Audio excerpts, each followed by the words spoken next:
如果今天蔡导演找我全都 OK， 真的，他是一个很厉害的人。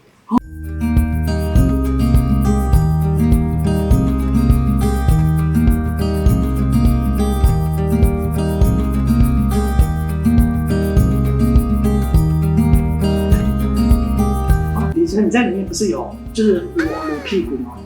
未来要是有电影让你正面全裸的话，你是不是就 OK 没关系？正面全裸是要导演蛮厉害，然后要剧本，就是别安导演。爸爸说的应该二话不说吧，全都脱光光，也不必有风尘。是不是有点太大这个字？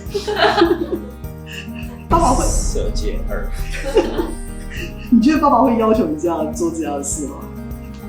这个，说实话，如果真的需要，如果真的很值得，不怕。如果今天蔡导演找我全都 OK， 真的，他是一个很厉害的导演。那我下次跟蔡明亮导演说，要不要？帮你跟蔡明亮导演说，我们常如果他愿意，这个是他会愿意找我，那 OK。哦，真的哦。就是你有被别人抢走你的女朋友过吗？被人有高中第一个女朋友就被人家横到多少？没有，是他其实是跟我说他想跟他的前男友复合，对，就后来。但是是你的初恋，就很重要。我觉得那个时候有点太年轻吧，就其实还是想继续跟他当朋友。你还是愿意跟他当朋友？对，但就如果是现在就不会这样子，因为太健康了。如果说现在在发生这样的事情，你就觉得两个人还是保持距离，是不是？对。你继续跟他当朋友，那不是常看到他跟他的男朋友在一起吗？对，就是像那个，你跟安妮教授一起坐车，然后我在吃鸡排，这样子就是经过，就完全是。我喜欢你。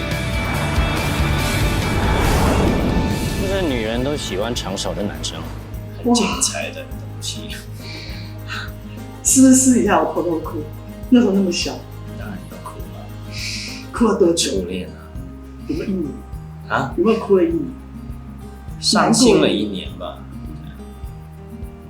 哭1年还会是脱水。没有，那这会不会影响你的下一段恋爱？就是第一段那么惨？还好。我觉得我是一个蛮乐观的人，然后比较不会记仇吧。我不算被横刀夺爱耶，算是被我抓到。对啊，是被我发现。多大的时候？应该是高中吧。对啊，因为那时候是被我发现，就应该也不能讲被我发现，被别人告密跟我讲说，他会跟同一个女生一起下车。原本他是跟我坐在一起的同一个车厢，然后他先回到家了，他就下车。然后就会有人跟他一起就不同的车厢，然后就会一起走在一起，这样，然后他们就会一起去某一个地方，然后图书馆，然后就坐在一起，很亲密这样，然后都是别人告诉我的，我本来不相信，结果有一次我就想说，不行，太多人讲了，我就在同一站，他先跟我拜拜之后，我就马上冲下车。然后我就偷偷的跟着，然后真的看到一个女生就是走过来，然后他们两个走在一起，然后我就瞬间的站在原地呆住，然后我就很伤心的，就是回去继续等我的下一班车，然后上车。没有上去，我没有勇气，然后后面我问他，我说其实我有看到，然后他就跟我说他两个都喜欢。然后我就说我不能接受，然后我就哭了1年。哭，真的哭蛮久的。后来就跟他说，那分开吧。对，结果我说分开吧，结果反而他哭得很惨。然后我就会觉得，你又气死了，就是两个都喜欢，然后又就是对啊。后来就想说，没关系，就算了。